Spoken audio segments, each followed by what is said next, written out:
श्री ओम नमः सिद्धेभ्यः। एष सुरासुरमणिसिन्धवन्दितं दोदगादिकं ममलं प्रणमामि वर्धमानं तीर्थं धम्मस्कर्तारं शेषे पुण्यतीर्थयरि ससौवसिद्धे विशुद्धस्वभावे समणेयणानदंसं चरित्र तव वीर्यायारि ते सौवे समगं पतेगमेव पतेगं वन्दामि अवर्तन्ते अर्हन्ते मानुषे कीर्ति किच्चारिहन्तारं सिद्धाणं तरणमो गणहराणम् अजावैवगाणं साहूनं चैव संवेसिं तेसिं विशुद्धदंसं प्राणपहाणासमं समासीद्य ओवसंपयामि सम्मं जतोनिवाणसंपत्ति। प्रवचन सार परमागम चरणान योग चूलिका महाधिकार गाथा 238 पृष्ठ 465। जम अर्णाणिकम खवेदि भवसय सहस्र कोडीं तम वाणीति गुप्तो खवेदि उस्सासमेतेन। इसमें आज तीसरे लेवल पर चर्चा हमें करनी है। 2 लेवल पर चर्चा कर चुके पिछली कई गाथाओं से। चरणान योग चूलिका में प्राय ऐसा चल रहा है कि पहली चर्चा हमारी उसके शाब्दिक और सामान्य अर्थ पर होती है, दूसरी चर्चा कुछ तात्विक पक्षों पर होती है, तीसरी चर्चा कुंद कुंद जिस वैभव को समोसरण से लेके आए थे, जिस चीज को साक्षात देख के आए थे, उस लेवल से इसको घटित करते हैं। ठीक है ना? तो हम तीनों लेवलों का विचार रखें, ध्यान रखें, उसके अनुसार करें। आज तीसरे पक्ष पर हम चलें तो हमें किसी एक सज्जन ने छोटा सा प्रश्न किया फोन करके। उनका प्रश्न पहले ले लेते हैं, शायद आप लोगों के लिए भी अच्छा लगे। उन्होंने कहा कि इसमें आप लाखों करोड़ों वर्ष क्यों ले रहे हो? आचार्य देव ने 3 शब्द लिए ना, भव सय, वह 100 भवों में, सहस्र 1000 भवों में, या कोडीहिम लाख भव, करोड़ भवों में। तो आचार्य ने जैसे लिए 3 शब्दों को अलग अलग ले लो, क्या बुराई? ये इसलिए गलत है कि यदि मान लो आचार्य को कहना होता तो कोडीहिम की जगह लखेहिम कहते, क्योंकि 100, 1000, लाख ये एक सीक्वेंस है। समझ गए? 100, 1000 और लाख, 100 और 1000 के बाद करोड़ नहीं आता, लाख के बाद करोड़ आता है। समझ गए ना?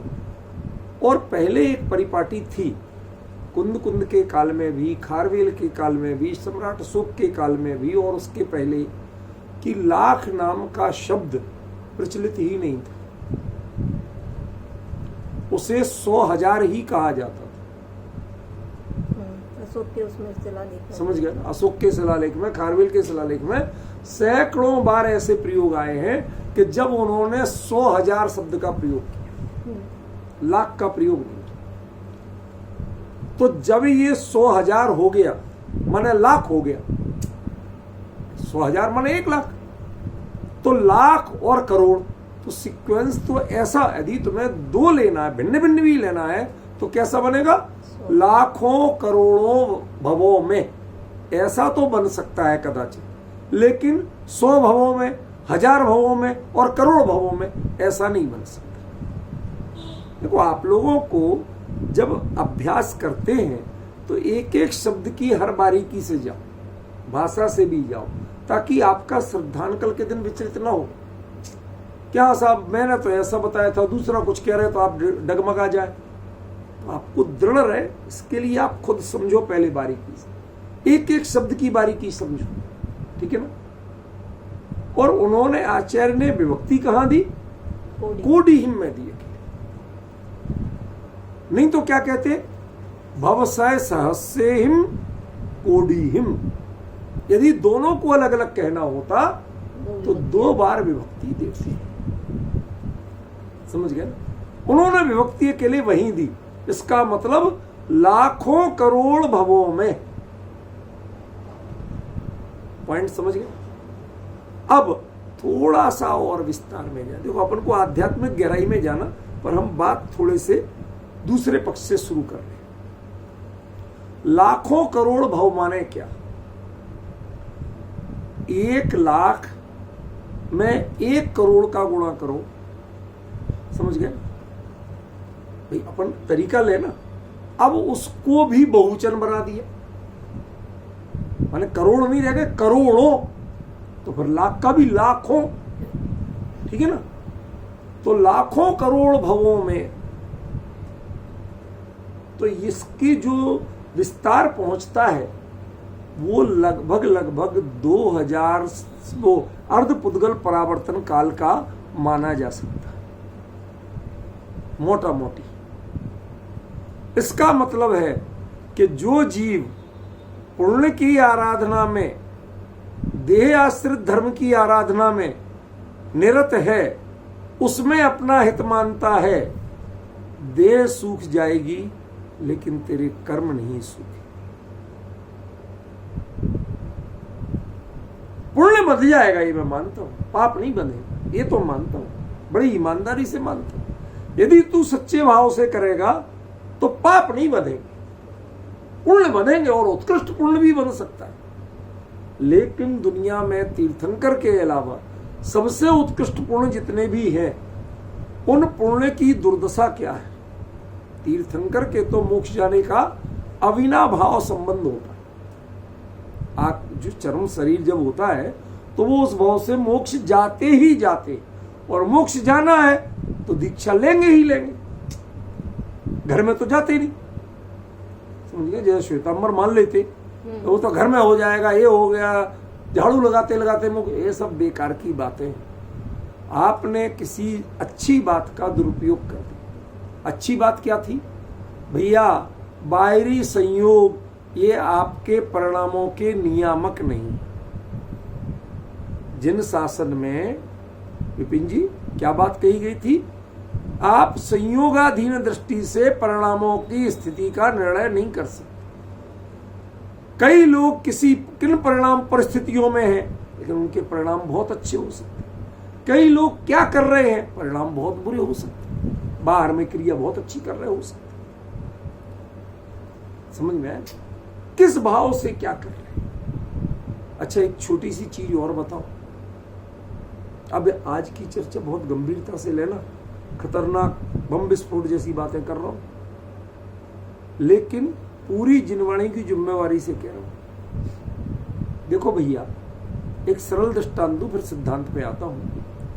यदि एक आम आदमी झूठ बोले, चोरी करे, किसी का सामान चुराए या कुछ गड़बड़ी करे, ठीक है ना, तो उसको कितना दोष मानोगे, कितनी चर्चा होगी। दुनिया में छोटे मोटे अपराध रोज होते हैं। 90% अपराधों को कोई पुलिस में FIR नहीं कराता, मींस वो रजिस्टर्ड नहीं होते, उनका एक्नॉलेजमेंट नहीं होता। आते हैं चले जाते, इग्नोर कर देते हैं लोग। समझ गए? कभी कोई किसी को दबंग आदमी है, किसी को गलत गाली बोल दिया होगा, यार कौन मुंह लगे, गाली बोलना कोई अच्छी बात तो नहीं, लेकिन बोल दिया, आपने उसको कोई दंड ही नहीं दिया। समझ गए? लेकिन यदि प्रधानमंत्री होके कोई गाली बोल जाए राष्ट्रपति होके माँ बहन की गाली बोल जाए, बोलते कोई नहीं है, तो बता रहा हूं दृष्टांत, बोल जाए, तो कल के दिन पूरी दुनिया के अखबारों में चर्चा कि फला देश के राष्ट्रपति ने ऐसी गाली दी, फला देश के राष्ट्रपति ने ऐसा कुकर्म किया, जबकि वैसे कर्म उसी देश के लाखों करोड़ों लोग रोज करते। समझ में? तो वो लाखों करोड़ों के एक्नॉलेजमेंट नहीं हो रहा। एक्नॉलेजमेंट किसका हो रहा? उस एक का। पॉइंट समझ में आया? आया पॉइंट समझ में कि नहीं आया?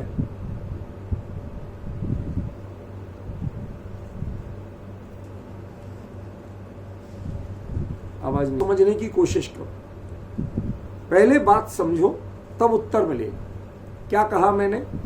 मैंने ये कहा कि एक आम लोग जो छोटे मोटे दोष करते हैं उनकी कोई गिनती नहीं होती, कई बार बड़ी गलती भी करते हैं। कोई ने ऐसे ऐसे नालायक बेटे भी होते हैं जो अपने माँ बाप पर कोर्ट केस करे, मार पीट दे, और माँ बाप उन्हें क्षमा कर कह देंगे कोई बात नहीं भैया, मेरी कोई होगा पूर्व भाव का, ऐसा मिला, इग्नोर कर दे, कोई कहीं शिकायत नहीं करता। पड़ोसियों तक को नहीं सुनाते कि हमारे बेटे ने मुझे मारा था। अब इसका दूसरा पक्ष कि एक राष्ट्रपति यदि अपने पिता को मार दे, अब क्या होगा?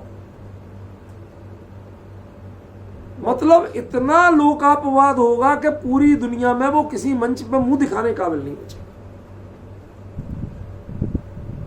ये बात मैं क्यों कह रहा हूं? मेरी किसी राष्ट्रपति से कोई दुश्मनी नहीं, पर सर्वोच्च पद का दृष्टांत देना था। हमारे धर्म के क्षेत्र में सर्वोच्च पद क्या है? हम संसारी छद्मस्तों में मुनिराज का। सामान्य जीव यदि थोड़ी सी गलती करे तो वही क्षम्य है, इग्नोर करने लायक है, उससे उतने कर्म नहीं बंधेंगे, उससे उतना स्थिति अनुभाग नहीं होगा, उससे प्रकृति प्रदेश की उतनी निकृष्टता नहीं होगी जितनी यदि मुनि पद पर होके कोई किसी के बारे में विचार तक करे पाप भाव का, तो क्या होगा? कर्मों के बंध की स्थिति बहुत भयंकर होगी, छोटी नहीं होगी। उसमें निधत्त और निकाचित कर्म ज्यादा बंधेंगे। पॉइंट समझ रहे कि नहीं समझ रहे? आपने क्या पद अंगीकार करके ये काम किया? ये पद अंगीकार नहीं करके ये करते, कोई दोष नहीं था, चलता। हम आपके लिए कुछ नहीं कहते, लेकिन इस पद पर आकर के आपने ये कार्य किया, अब आप क्षम्य नहीं। अब अंतर ख्याल में आ रहा क्या कहना चाहता हूं? अब आप क्षम्य नहीं है। अब आपका ये चीज जघन्य अपराध की श्रेणी में जो सामान्य सी बात थी, क्या सामान्य सी बात थी, बचपन में आप लोगों ने बहुत हरकतें की होंगी। अपने टीचर की जेब में कुछ डाल दिया हो, बहुत कुछ बातें की हो। लेकिन यदि राष्ट्रपति हो के आप ऐसी हरकत करोगे मंच पे बैठे बैठे कि किसी की चिवन्नी थी उसकी जेब में डाल दी, चुरा के नहीं ले गया, लेकिन की हरकत की, और वो रिकॉर्ड हो जाए, वो चल जाए उसकी क्लिप, तो क्या होगा? अरे मैं तो मनोरंजन कर रहा था, टाइम पास करने के लिए कर रहा था, बैठे बैठे बोर हो रहा था, तो थोड़ा सोचा चलो मनोरंजन कर लूं। आपकी पद की भूमिका मनोरंजन करने की नहीं। पॉइंट समझ में आया? आपकी भूमिका मनोरंजन करने की नहीं है। आप इस तरह का मजाक नहीं कर सकते। आपको मजाक में भी ऐसा कार्य करने की छूट नहीं है। यदि होगे करोगे तो स्थिति जानते हो नतीजा क्या होगा? लोग किसी के घर से किसी की लड़की को उठा ले जाए तो जितनी बदनामी नहीं होगी जितनी बदनामी सारी दुनिया में आपकी। ये है उच्च पद की पे बैठ के छोटा कार्य करने का दुष्परिणाम। अब देखिए, आप उच्च पद अंगीकार क्यों किया था? अपने स्वरूप में रमण करते हुए कर्मों की निर्जरा करने, क्षय करने की। निर्जरा शब्द भी छोटा है, ध्यान देना। आज समझ में आ रहा है आपको हमें कि निर्जरा शब्द छोटा होता है। अभी तक हमें क्या लगता था? निर्जरा बहुत बढ़िया शब्द है। समझ गए? यहां कर्म की निर्जरा नहीं करनी है, यहां क्या करना है? कर्म का क्षय करना।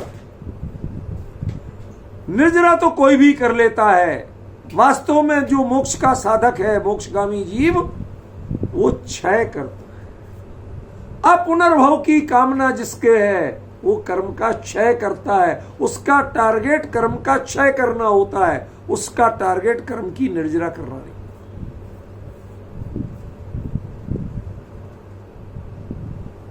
ख्याल में आया कि नहीं आया? मैं एक आपको सरल दृष्टांत देता हूं, जो बात मुझे बतानी है उसको दृष्टांत से समझाता हूं। क्रम से बढ़ूंगा ना, उस जिस लेवल पे ले जाना वहां तक लेके जाऊंगा। आप कल आजकल मैच चलते हैं क्रिकेट के, कोई खिलाड़ी अपनी सेंचुरी बनाने के लिए खेले और उसके लिए बॉल बर्बाद करे, जो जाए तो जाए, देश हार जाए तो हार जाए, टीम हार जाए तो हार जाए, लेकिन मेरी सेंचुरी बन जाए। और उसने सेंचुरी बना ली और देश हार गया। सच बताओ, उसकी सेंचुरी की इज्जत मिलेगी कि लानत मलामत मिलेगी, गालियां मिलेंगी? आपका लक्ष्य क्या था? आपको बैट लेके क्रीज पे भेजा क्यों गया था? क्या आप देश को जिता के आएंगे? आपको चुना क्यों गया था? क्या आप देश को जिता के आएंगे? खुद जीतने के लिए नहीं भेजा गया था, खुद की मान प्रतिष्ठा के लिए नहीं भेजा गया था। आपने इस भाव में अपनी मान प्रतिष्ठा करने के लिए 100 उपवास कर लिए। आपको इसके लिए मुनि दीक्षा नहीं दी गई थी। आपकी जो मुनि दीक्षा थी वो भाव का अभाव करने के लिए थी। आपने उच्च स्वर्ग के उच्च विमान आदि की व्यवस्था तो कर ली, उसके परिणाम तो कर लिए, लेकिन ये मुनि पद वैमानिक स्वर्गों में सर्वार्थ सिद्धि जाने के लिए भी मुनि पद नहीं था। जो मुनि पद लेके सर्वार्थ सिद्धि जाना चाहता है वो अपराधी है। क्यों? मुनि पद मात्र मोक्ष जाने के लिए होता है, स्वर्ग जाने के लिए मुनि पद नहीं होता। क्यों? क्योंकि आप महावृत्ति हो के अवृत्ति, सर्वार्थ सिद्धि हो जाए तो क्या हुआ? सर्वार्थ सिद्धि के देव भी अवृत्ति होते हैं और आप वर्तमान में महावृत्ति हो। जो उच्च पद पर होकर के अपने आप को छोटा बनाना चाहता है वो कभी महान नहीं हो सकता है। वह उस पद के साथ न्याय नहीं कर रहा, वह उस पद के साथ अपराध कर रहा। समझ में आ रहा? अब आप जरा विचार करिए कि आचार्य ने यह क्यों कहा कि लाखों करोड़ भवों तक, लाखों करोड़ भवों तक उतने भाव लग जाए तो अभी तुम कर्म का क्षय नहीं कर पाओ।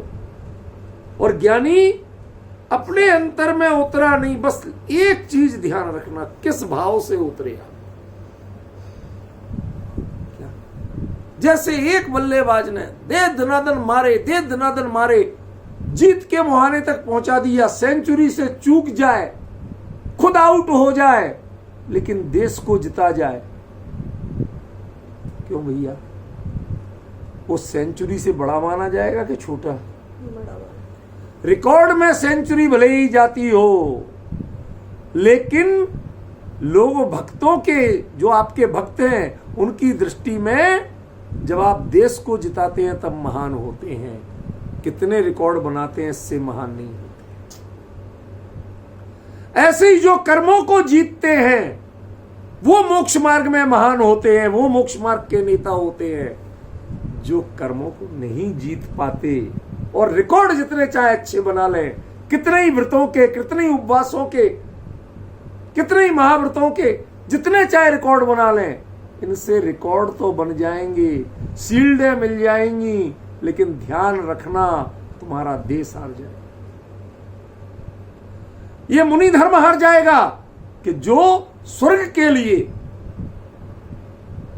मोक्ष के लिए नहीं, स्वर्ग के लिए जो मुनि धर्म का उपयोग करते हैं, मुनि धर्म की साधना करते हैं, समझ लेना उन्होंने मुनि धर्म के साथ अपराध कर दिया। अपराध शब्द का प्रयोग कर दिया। एक महाव्रती अपने लिए ये कामना करे कि मैं अविरती हो जाऊं।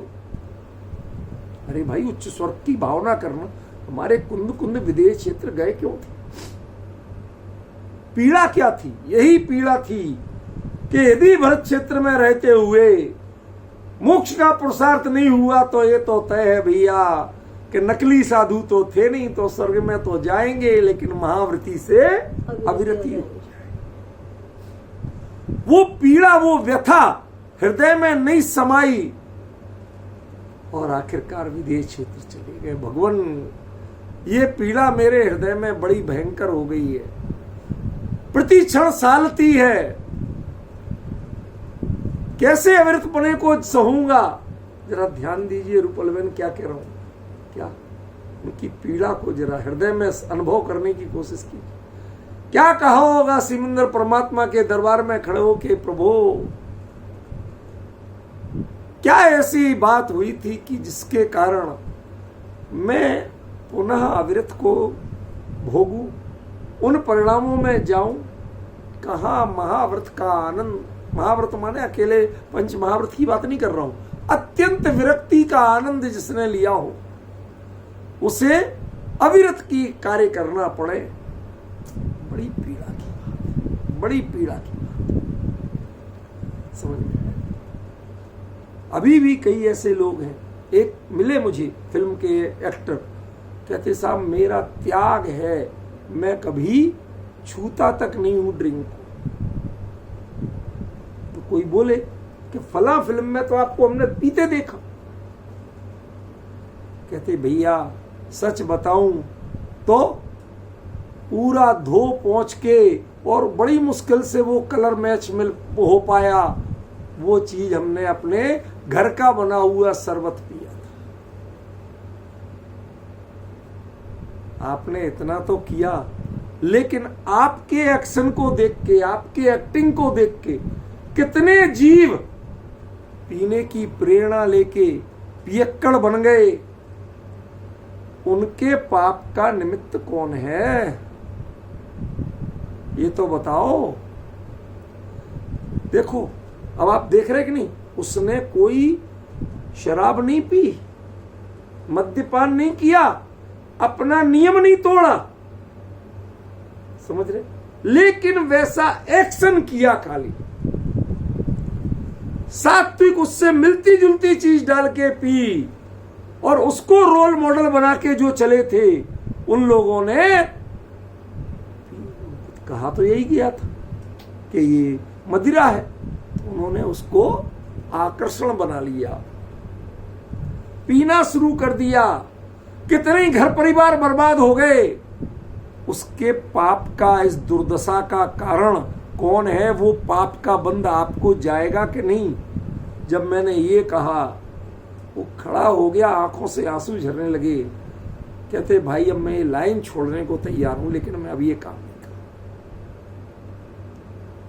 मैं यही कहना चाहता हूं कि तुम जब इस वैराग्य के पथ पर आकर के और देह की क्रिया में एकत्व ममत्व के काम करोगे तो लोग देह की क्रिया को धर्म मानने लगेंगे। उससे जितने लोगों के भाव बिगड़ेंगे, क्या उसका पाप स्वीकार करने को तैयार हो? तुमने आत्मधर्म नहीं सिखाया, जबकि तुमने पद लिया था आत्मधर्म का, स्वरूप में लीनता का पद लिया था, वो तो तुमने सिखाया नहीं। तुमने रोल भी किया तो ऐसा क्यों किया तुमने कि जिससे लोग संसार का मार्ग सीखें, विकार का मार्ग सीखें, स्वरूप की आराधना से विमुख हो जाए। ऐसा रोल तुमने किया क्यों? क्या करें साहब, समाज के लोगों की डिमांड थी। कहते समाज के लोग होते कौन हैं?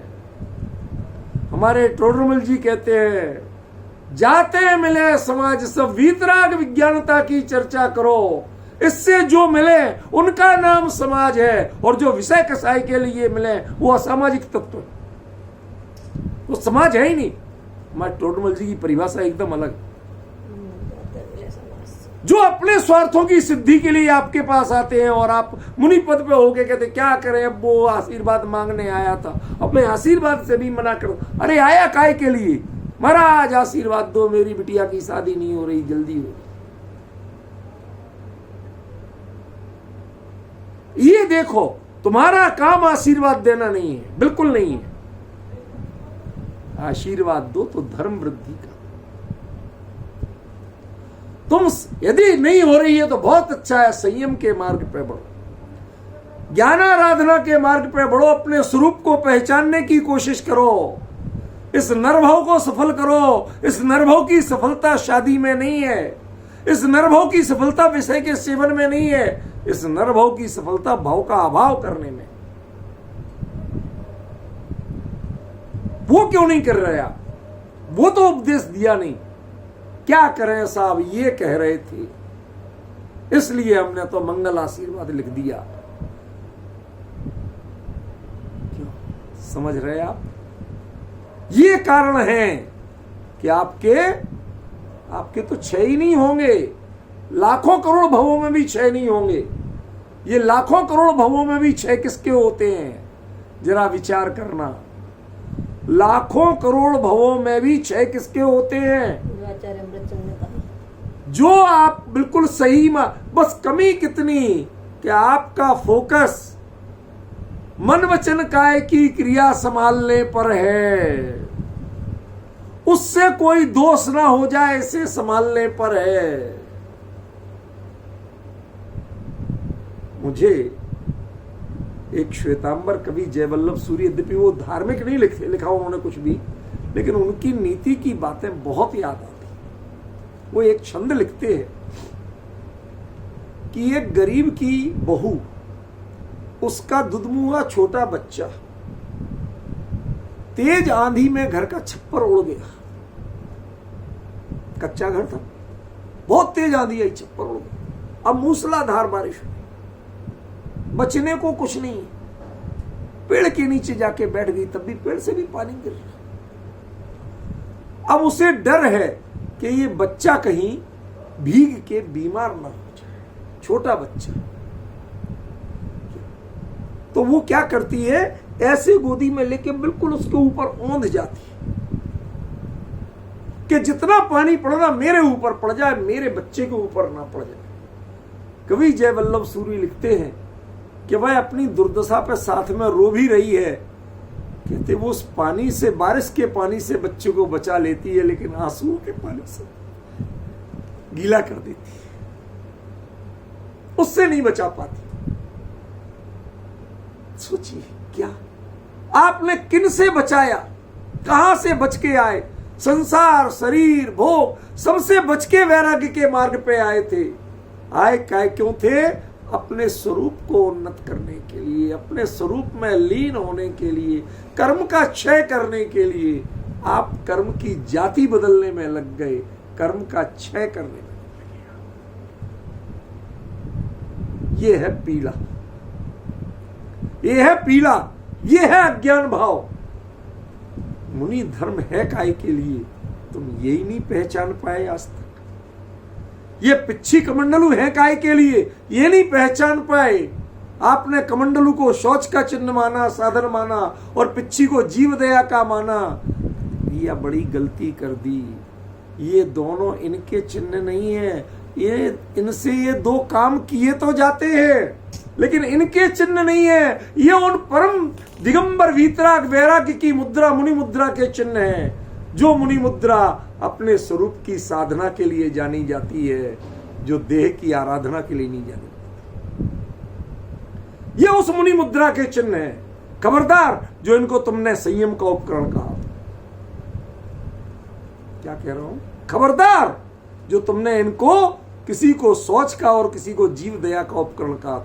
इनसे ये काम किए जाते हैं, लेकिन इसके लिए ये मुनि धर्म के चिन्ह नहीं बनाए गए। ये जिस मुनि धर्म के चिन्ह हैं, वो मुनि धर्म तो स्वरूप की आराधना के लिए जाना जाता है, स्वरूप की पवित्रता के लिए जाना जाता है, जिसमें कोई विकार नहीं, जो अपने स्वरूप से बाहर आकर के विषयों में ध्यान रखना। मन वचन काय से जब विषय उपयोग प्रवृत्त होगा तो 5 इंद्रिय के विषय में तो जाएगा। आपको जो विषय में निषेध है वो मतलब विषयों के सेवन का निषेध है। विषयों के ज्ञान का निषेध कैसे कर पाओ? क्या कहा? विषयों के सेवन का निषेध तो आप कर लोगे, लेकिन उपयोग को विषयों में जाने से निषेध कैसे कर पाओगे? उससे अपरिचित कैसे रह पाओगे? पवित्र उपयोग वो है जो विषयों को जानता नहीं है। जो विषयों को जान के बीन के अलग करता है वो उपयोग पवित्र नहीं है। तो मैं पहचान कैसे है इनकी, ये तो बताओ। तुम इनको जानते कैसे हो? कहने विषय कहते हैं, तुम्हें जान कैसे है? तुम्हारी इनसे जान पहचान कब हुई? कैसे मुनिराज हो तुम? क्या गजब स्थिति है। जब ऐसे परिणाम निरंतर प्रगाढ़ होते जाते हैं अंतर में, अरे एक विषय के त्याग का भाव, तुम्हें ये त्याग का भाव जो आया, ये तो बताओ क्यों आया? कहते ये विषय है ना, ये खोटे कर्म हैं। ये कर्म खोटे हैं, तुम्हें पता कैसे चला? किसने सिखाया? इनकी पहचान तुम्हें कैसे हुई, ये तो बताओ भैया। हमें तो आज तक पहचान नहीं होती। हमें आज तक नकली नोट नहीं पहचान पाता। क्यों? क्योंकि कभी नकली नोट छापे नहीं।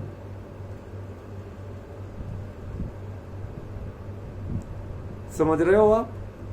कभी नकली नोट छापे नहीं है, इसलिए नहीं पहचान पाता हूं। चिंतित रहता हूं। बैंक वालों से कहते भाई साहब जरा ये अभी निकाले नोट एटीएम से, जरा देख लेना सही है, कोई गड़बड़ तो नहीं आ गया, कल के दिन कोई उंगली नहीं उठा ले। इससे डरता हूं। तुम पहचानो मुझे। हम आपको सिखा देते हैं कि भाई मुझे मत सिखाओ, मुझे नकली की पहचान नहीं करना, मुझे तो असली में रहना है। समझ गए ना? वो पहचान किसको है? जेब कैसे कटती है इसकी पहचान किसको? आपको पता है?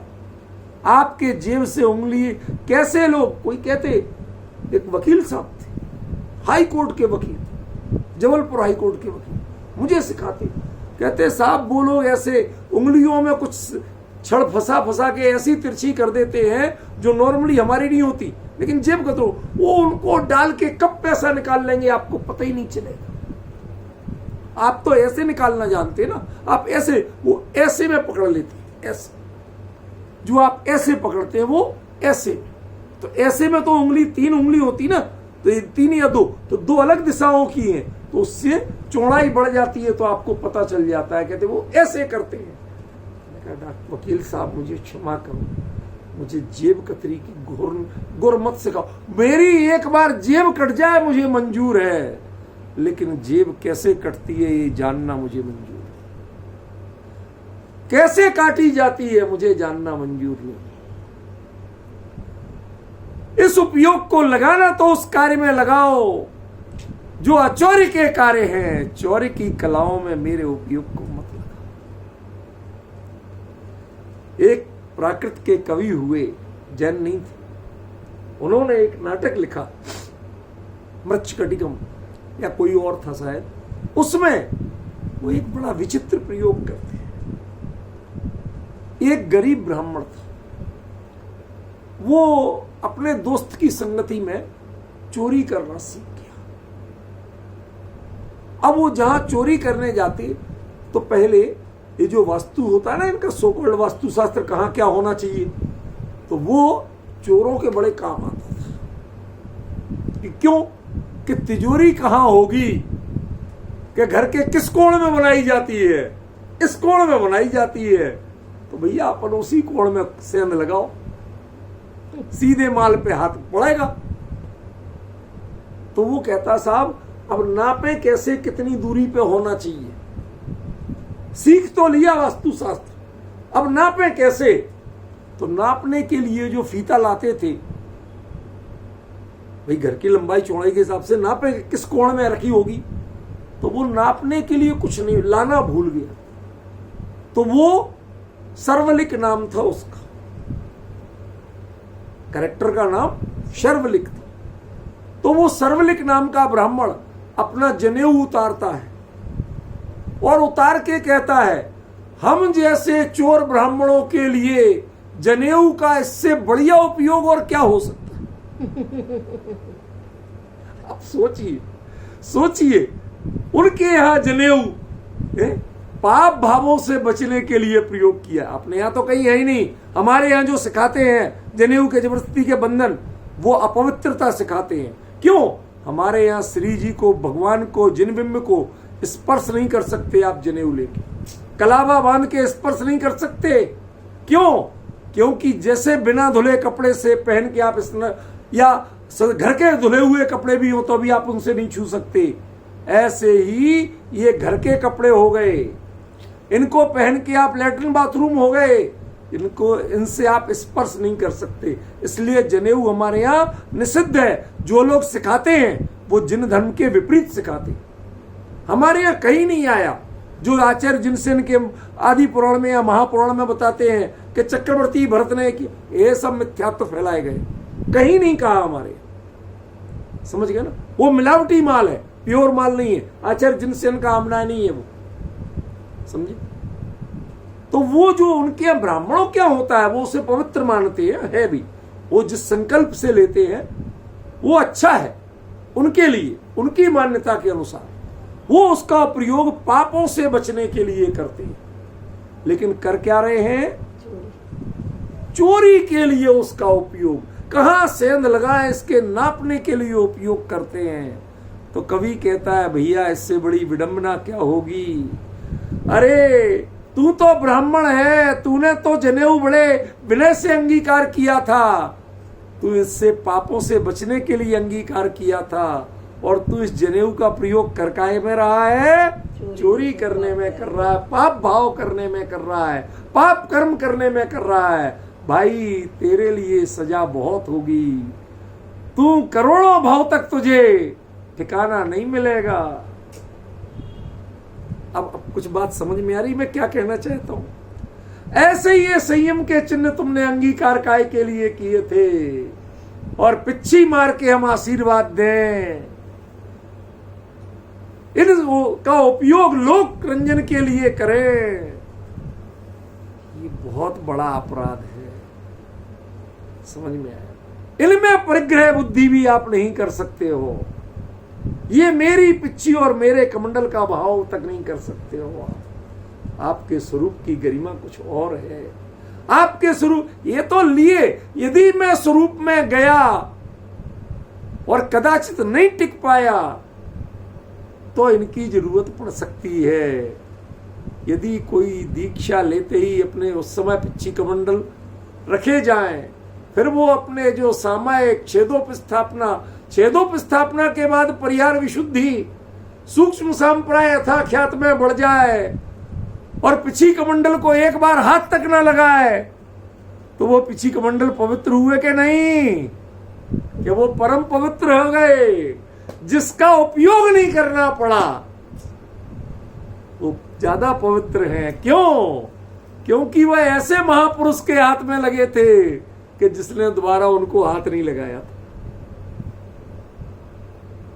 क्या अद्भुत स्वरूप है ये जिन शासन है, ये आपके लिए है। यदि इनका उपयोग आप करते हो तो इसका मतलब जैसे आप सफर में जाते हो, बैंडेड मेडिसिन अक्सर ले जाते, लेकिन क्या सोच के ले जाते हो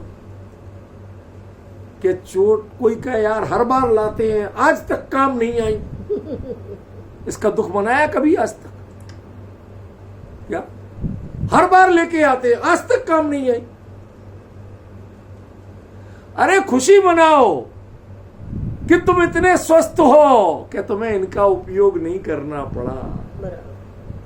ऐसे ही है मुनिराज, आप अत्यंत पूज्य हो कब कि जब इन महाव्रतों आदि का, इन संयम के उपकरण आदि का प्रयोग नहीं करना पड़े, ऐसे स्वरूप में जमो कि उत्साह समाप्तेन आप सारे कर्मों का क्षय कर दो, चारित्र मोह का क्षय कर दो। कि हम तो आपके दर्शन के लिए लालायत रहेंगे, आपकी कथा सुनने के लिए लालायत रहेंगे। जरा विचार तो करो बहन, क्या स्थिति है, क्या गरिमा है इन भावों की, क्या कह दिया आचार्य कुंद कुंद देव ने। ये अभी सिर्फ भूमिका चल रही है, इसकी जिस पॉइंट पे पहुंचाना है उसकी भूमिका चल रही है, वहां पहुंचे नहीं हो आप, समझ में आएगा। इन उपकरणों की, इन व्रतों का उपयोग नहीं करना पड़े। ईर्ष्या समिति क्या होती है ये हमने जीवन में कभी प्रयोग करके नहीं जानी। ऐसा करने वाला या तो नरकगामी होगा या मोक्षगामी होगा, बीच के रास्ते का नहीं। सचिन, बात समझ में आई? आई समझ में? क्या सुमन बहन, बात समझ में आ रही है? ईर्ष्या समिति क्या होती है ये मुनि धर्म में आने के बाद आज तक मैंने प्रयोग करके नहीं जानी, जानने का कोई काम नहीं पड़ा, कोई भाव ही नहीं हुआ। ऐसा जान कहने वाला या तो नरकगामी होगा या मोक्षगामी होगा। यदि उपयोग स्वरूप में नहीं टिके और फिर ईर्ष्या समिति का पालन नहीं करे तो नरकगामी होगा, और क्या होगा, समझ। और यदि स्वरूप में उपयोग टिकने के कारण ईर्ष्या समिति का प्रयोग नहीं करना पड़ा तो मोक्षगामी होगा। जिन धर्म का स्वरूप ईर्ष्या समिति नहीं है मुनि धर्म की पहचान, मुनि धर्म की असली पहचान है तीन गुप्ती। मन की प्रवृत्ति से विरति, वचन की प्रवृत्ति से विरति, काया की प्रवृत्ति से विरति। तीनों दरवाजे बंद और अपने स्वरूप में समिट गए आप। बस ये है मुनि धर्म की पहचान। इसके लिए मुनि बना जाता है। जब तक ऐसा ना हो पाए तब तक सपोर्ट ले लेना, लेकिन उनमें एकत्व ममत्व मत करना। जब कभी कोई चोट लग जाए, कोई कमजोरी हो, बैसाखी ले लेना, लेकिन बैसाखी को अपनी गरिमा मत मान लेना। समझ में आया? एक किसी फिल्म में या किसी में कहीं बहुत साल हो गए एक चीज देखी थी, मैं आपको भरे हृदय से बात बता रहा कि एक कोई व्यक्ति कहीं जाता है, एक गरीब बूढ़े भिखारी का वेश लेके, था जवान लेकिन मेकअप वेकअप करके बिल्कुल बूढ़े भिखारी, बाबा दे दे कुछ, बाबा दे दे, लंगड़ा भिखारी बैसाखी से।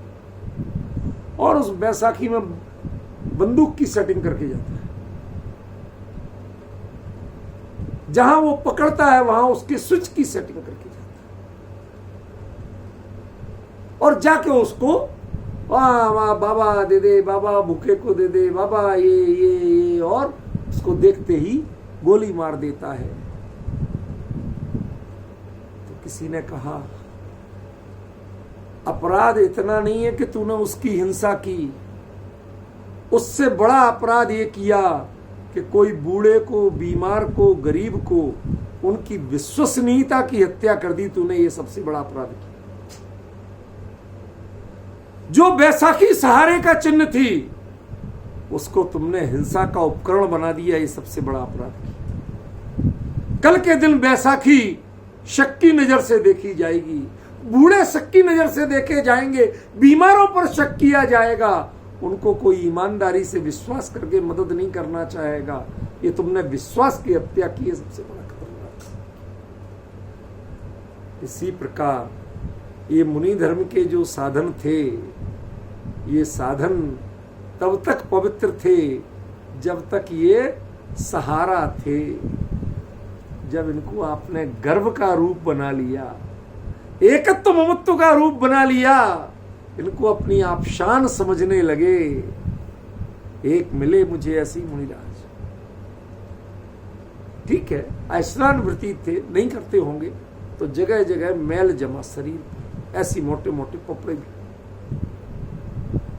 तो कोई ने कहा महाराज अरे ये क्या है, ये तो हम मुनियों की शान है।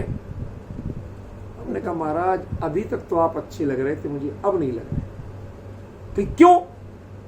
क्योंकि ये आप स्नान वृत्ति हो, आज के अन्य लोगों जैसे नहीं हो। ये बात जान के मुझे थोड़ा संतोष हुआ था, थोड़ा सा बहुमान जगा था, लेकिन ज्यों ही इस पर आपके गर्व का भाव सुना, मेरे हृदय से जो रहा सा भाव था वो भी अत्यंत विरक्ति जग गई कि अरे मैं किसको देखने चला था, किसके प्रति बहुमान करने चला था। है तो है, मैल शरीर पे जमना मुनि धर्म में कोई बड़ी बात नहीं है, लेकिन मैल पर गर्व मुनिराज नहीं करते। उनकी चर्या ऐसी होती है कि मैल जम जाता है, लेकिन मैल पर गर्व मुनिराज नहीं करते हैं। ऐसे ही ये देहाश्रित क्रियाएं जीव दया आदि के लिए बहुत सी होती हैं, लेकिन इन पर गर्व मुनिराज नहीं करते हैं। यदि इन पर गर्व करते हैं तो आप अज्ञानी हैं। आप करोड़ों लाखों करोड़ों भवों में भी पता नहीं कब आप कर्म का क्षय कर पाएंगे, लेकिन ज्ञानी कब होंगे कि जब अपने स्वरूप में उतरे। थोड़ा सा आप ध्यान दीजिएगा, जाते थे लौटते थे, जाते थे लौटते थे, जाते थे लौटते थे, जाते थे लौटते थे, एक तारतम्य चल रहा था। चलते चलते एक बार विचार किया कब तक लौट के आए, अब की बार जम जाए। मन में आशंका हुई, हर बार तो गिर जाते, अब की बार जम पाए कि नहीं। हमने कहा ये विकल्प छोड़ दो, ये विकल्प छोड़ो। ये विकल्प लेके कोई कभी किसी युद्ध में नहीं जीता कि मैं जीवित लौटूंगा कि नहीं, क्या होगा मेरा। ऐसे कायरों से, ऐसे संकल्प विकल्प वालों से कभी कोई युद्ध नहीं जीता। स्वरूप में लीन हुए तो हुए, कोई विकल्प नहीं। एक बार अपने स्वरूप में जब इस भाव से गए, अभी तक किस भाव से जाते थे, कोई बात नहीं, छू के आ जाए, छू के आ जाए। उस ऊंचाई तक क्यों जाते थे कि झूला लौट के आ जाए, लौट के आ जाए। अब पेंग बढ़ाई तो क्यों बढ़ाई, क्या लौट के नहीं आना, ये झूला से अपनापन तोड़ा। अब जो आगे रस्सी है उसमें एकत्व स्थापित किया, उसमें ममत्व स्थापित किया, उसको लक्ष्य बना लिया। अब वो रस्सी पकड़ना है। ये झूला जो है ना, ये झूला मात्र हमें साधन है उस रस्सी को पकड़ने का। ये झूले में पेंग बढ़ाना, ये मैं झूले का एंजॉय नहीं कर रहा हूं। अन्य लोग पेंग बढ़ाते हैं, लड़कियां सावन झूलती हैं, क्यों?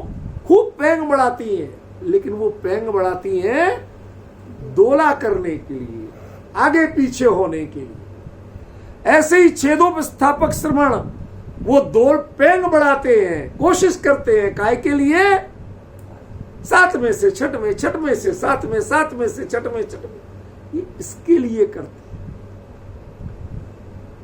लेकिन जब वही लड़की अपने भाई को जान बचाने के लिए कहीं और उस ऊंचाई पर जाने के लिए पेंग बढ़ाती है, उस समय उसका लक्ष्य झूले का एंजॉय करना नहीं है।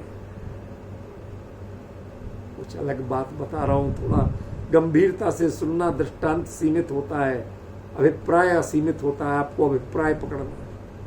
क्या उसने जो अब अपना पेंग बढ़ाई, वो झूला का एंजॉय करने के लिए नहीं बढ़ाई, पूरा जोर लगाया, पूरा जोर लगाया। लेकिन वो जोर काहे के लिए था? ताकि उस मुड़ेर को पकड़ सके जहां उसका भाई लटका हो और उसको बचा सके।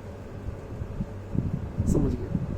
ऐसे ही जिन मुनिराज ने इतनी जोर से पेंग बढ़ाई, ऐसे अपने स्वरूप में कि सातिशय प्रमत्त संयत गुण स्थान को पाया, और पाने के बाद मुड़ के उस प्रमत्त भाव को नहीं देखा जिस प्रमत्त भाव से अप्रमत्त भाव में आए।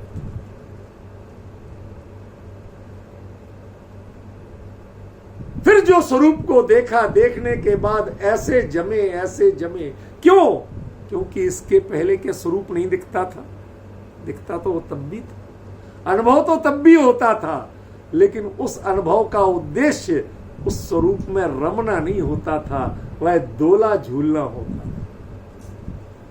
उसमें परिणामों की जाति ही वो नहीं थी कि इस झूले पर हमें टिकना नहीं है, ये झूला हमें उस मुड़ेर तक पहुंचाने का साधन है, ये झूला हमें झूलने के लिए नहीं। छेदोपस्थापक श्रवण वो हैं जो झूला झूल रहे हैं, जो उसमें तृप्त हैं, उसमें आनंदित हो रहे हैं। छठवें सातवें गुण स्थान में जो आनंदित हो रहे हैं वो छेदोपस्थापक श्रवण हैं। और जिन्हें छठवें सातवें की ये प्रक्रिया मात्र स्वरूप में रमने के लिए, जमने के लिए है, इसका आनंद लेने के लिए नहीं। अब मैं जहां बोल रहा हूं उसकी भावों से वहां जुड़ेगा तो अर्थ समझ में आएगा, वरना कुछ नहीं आएगा। क्या कहा? इसके लिए है ही नहीं। क्षण क्षण में अंतर्मुखों सिद्धों से बातें करते हैं, ये अच्छी बात है क्या? नहीं। सचिन, अभी तक तो आप बड़े गर्व से पढ़ते थे, धन्य मुनिराज हमारे क्षण क्षण में अंतर्मुखों सिद्धों से बातें करते हैं, ये अच्छी बात है क्या? ये भूमिका है प्रवचन सार की, ये वो सिखाता है कि ये भी अच्छी बात नहीं है, ये कोई गर्व की बात नहीं है। क्यों क्षण क्षण में अंतर्मुख होना पड़ता है? यदि अंतर्मुख होके सिद्धों से बातें होती है तो लौट के क्यों आते हो? बंद करो वो दरवाजे जिनसे तुम्हें लौट के आने के रास्ते आते हैं, जिनसे तुम लौट सकते हो वो दरवाजे बंद कर दो। जिन परिणामों के कारण तुम्हारे परिणाम विषय विकार में जाते हैं, उन साधनों का त्याग कर दो। कायदे से ऐसे मुनिराज यदि उनसे कहे तो पिच्छी कमंडल को हाथ लगा करके वह उनका त्याग कर दे कि आज के बाद तुम्हारा उपयोग हम नहीं करेंगे। सोचिए जरा, इधर हाथ रख के सोचिए, जिन उपकरणों को हमने बड़े चाव से लिया था, उन्हीं धर्म की पहचान बनाया था, लेकिन जब श्रेणी आरोहण करने के पुरुषार्थ में तत्पर हुए तो आखिरी बार छूने के बाद, आज के बाद अब कभी तुम्हारा उपयोग नहीं। अब मैं अपने स्वरूप में समाने जा रहा हूं। आज तक स्वरूप में झूला झूलता था, उस ऊंचाई को छूता तो था, लेकिन गारंटी से पीछे लौटता था। क्यों? कि इस झूले में, ध्यान रखना कुछ और कह रहा हूं, इस झूले में एकत्व बुद्धि, इसमें जो पकड़ थी मेरी, वो आज तक शिथिल नहीं पड़ी थी। अब जो पेंग बढ़ाते हैं, रस्सी को जोर से पकड़ के बढ़ाते हैं, लेकिन वो ऊंचाई पाते ही रस्सी को छोड़ के उस मुड़ेर को पकड़ने के लिए तत्पर होते हैं। इसके पहले झूला झूलने का आनंद ले रहा है जीव, ये पहचान कब तक? कि जब तक रस्सी की पकड़ शिथिल नहीं पड़ती है, आंखों की चमक मुड़ेर को देख के नहीं बढ़ती है, तब तक आपकी कमजोरी, तब तक आप झूले में तृप्त हो, तब तक आप 28 मूल गुणों में तृप्त हो, तब तक आप छेदोपस्थापना में तृप्त हो, जब तक आपके लिए इस भव का अंत करने के लिए, इसी भव में भव भ्रमण का अंत करने के लिए एक दृढ़ संकल्प का पुरुषार्थ, आंखों में वो चमक नहीं होती, सिद्ध सलाह की ललक नहीं होती कि यहां पहुंचे और अभी पकड़ के दिखाएंगे, ये भाव नहीं होते हैं, तब तक आप छेदोपस्थापक श्रवण हो, यहां की भाषा में क्षमा सहित कह रहा हूं, अज्ञानी हो। जिस चैतन्य वैभव को जान करके भी उस वैभव में रमने का मन ना करे, उससे लौट के आने का मन करे, मनोरंजन कर रहे हो आप चैतन्य वैभव का, ये चैतन्य वैभव मनोरंजन करने के लिए नहीं है, ये चिदानंद का वैभव मनोरंजन करने के लिए नहीं है, ये छू के आने के लिए नहीं है, ये झलक दिखलाने के लिए नहीं है, ये तो रमने के लिए है, जमने के लिए है, तन्मय होने के लिए है। यदि तुम झलक दिखलाते हो इसका मतलब तुम इसे मनोरंजन की वस्तु मानो। समझ गए? एक दृष्टांत हमने सुना था, बड़ा रोचक, मैं कई बार देता हूं। ऐसा संयोग हुआ कि पहाड़ी नदी तेज बाढ़ आई और उसमें कोई युवक बह गया। अच्छा तैराक था, लेकिन पहाड़ी नदी की बाढ़ का वेग इतना होता है कि संभाल नहीं पाते। वो बह गया, लेकिन संयोग की बात डूब के नहीं मरा, किसी तरह। अब नदी का पाट चौड़ा हुआ, नीचे समतल मैदान आए, पानी में सारी लहरें समाप्त हो गई, शांत पानी बह तो रहा लेकिन शांत। किनारे देखा तो गांव था, कोई सैकड़ों लोग देख रहे, अरे कोई बह रहा, अरे बचाओ बचाओ। तो उसने सोचा कि ये लोग मुझे अनाड़ी समझ रहे हैं कि मैं तैरना नहीं जानता। उसने अटखेलियां खाना शुरू की, गोते लगाना, हाथ उल्टा होना, सीधा होना, सारे तैराकी के कर्तव्य दिखाना शुरू किए। कि क्या दिखाने के लिए? कि तुम मुझे अनाड़ी मत समझो, मैं अच्छा तैराक हूं।